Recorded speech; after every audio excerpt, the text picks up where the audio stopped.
신일교회 이순진 집사입니다. 저는 결혼 전까지 믿음이 없는 가정에서 자라왔으며 교회에 다니는 사람들의 마음을 이해하지도 못했고 교회에 다닐 거라고는 전혀 상상하지도 못했습니다. 결혼할 당시 저의 남편은 목회자 가정의 장남이었습니다. 연애 때도 고민했지만 결혼을 해서도 고민은 지속되었습니다. 목사님의 며느리로 시작하는 것을 부모님은 걱정을 많이 하셨습니다. 아니나 다를까 신앙생활이 만만치 않았습니다. 결혼 이후 교회에 다니기 시작했으나 하나님이 누구이신지 알지 못했던 저는 성도분들의 관심 자체가 부담스러웠습니다. 특별히 예배 시간은 정말 힘든 시간이었고 습관적으로 예배를 드리는 시간이 지속되었습니다. 2011년 신일교회를 나오게 되었습니다. 처음에는 여전히 낯선 환경으로 인해 적응하는 것이 힘들었지만 달라진 점이 하나 생기기 시작했습니다. 하나님 말씀이 들리기 시작했습니다.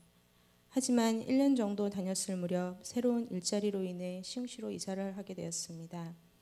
주일이 되어 교회를 이것저것 다녀보았지만 말씀이 귀에 들어오지 않았고 그럴 때마다 신일교회로 다시 오고 싶었습니다.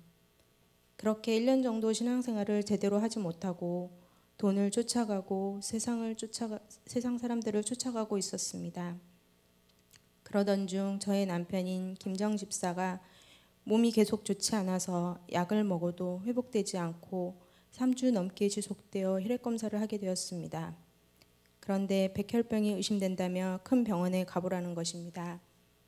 병원에 가는 동안 저는 제발 그 병이 아니라고 검사가 잘못된 것이라고 수없이 기도했습니다.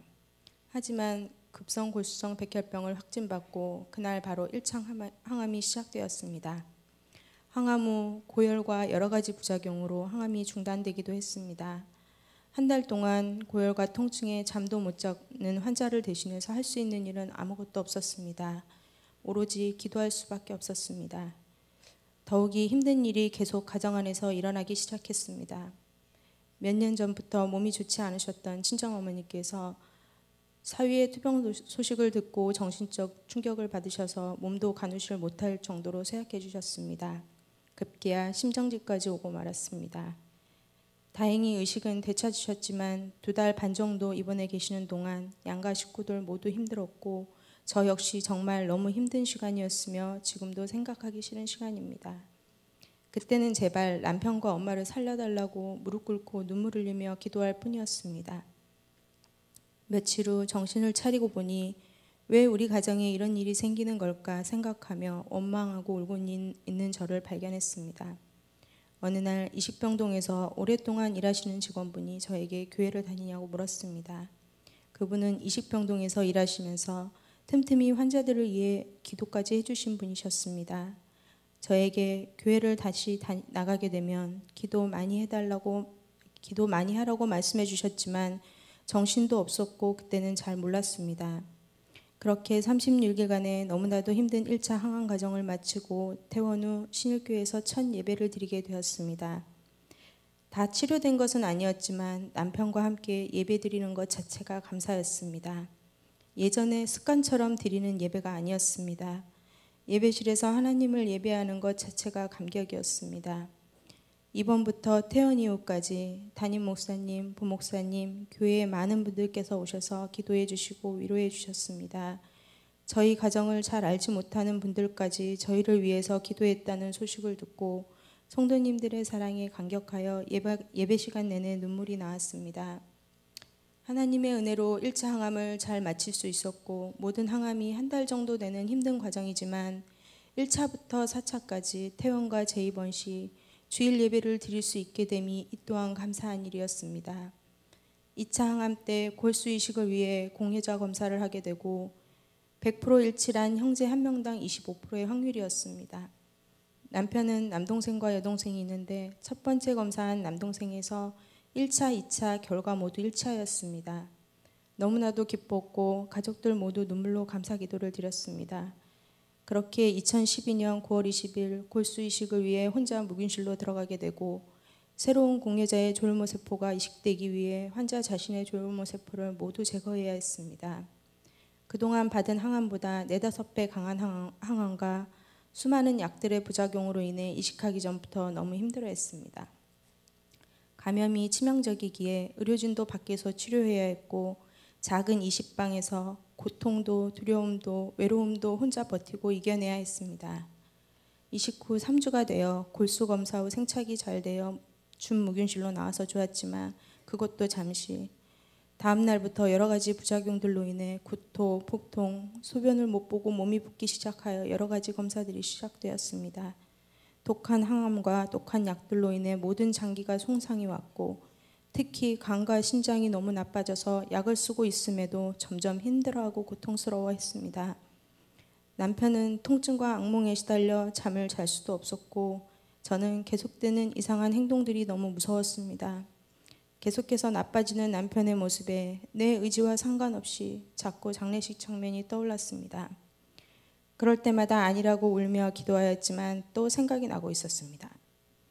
어느 날 오후 남편은 저를 부르더니 저의 손을 잡으며 미안해, 나 오늘 너무 아파서 버티기가 힘들어 하는 말에 제가 화를 내면서 그런 말 하지 말라고 하며 손을 뿌리쳤습니다. 그때 남편은 핏기 하나 없는 창백한 얼굴로 마지막 인사를 하는 사람처럼 보였고 그날 저녁 의사 선생님께서 저에게 간과 신장이 너무 안 좋아져서 위험해질 수도 있다고 말하였습니다. 그 얘기를 듣는 순간 가슴이 답답하고 많은 생각들이 스쳐 지나갔습니다. 그때 할 수 있는 일이란 하나님께 매달리는 것이었습니다. 병실로 들어가 기도하기 시작했습니다. 하나님, 제 남편은 아직 젊은 나이이고 저희에게는 11살, 9살 어린 딸들이 있으니 아빠 없는 아이들로 키우고 싶지 않습니다. 제발 살려주세요라며 간절히 기도했습니다. 그렇게 두려움과 염려 가운데 있는데 갑자기 이식실 창문에 붙여주었던 성경 말씀이 생각났습니다. 이 말씀은 저를 늘 걱정해주고 염려해준 한 권사님으로부터 받은 말씀인데 그 당시 너무나 위로가 되었습니다. 이사야 41장 10절 말씀입니다. 두려워하지 말라. 내가 너와 함께함이라. 놀라지 말라. 나는 내 하나님이 됨이라.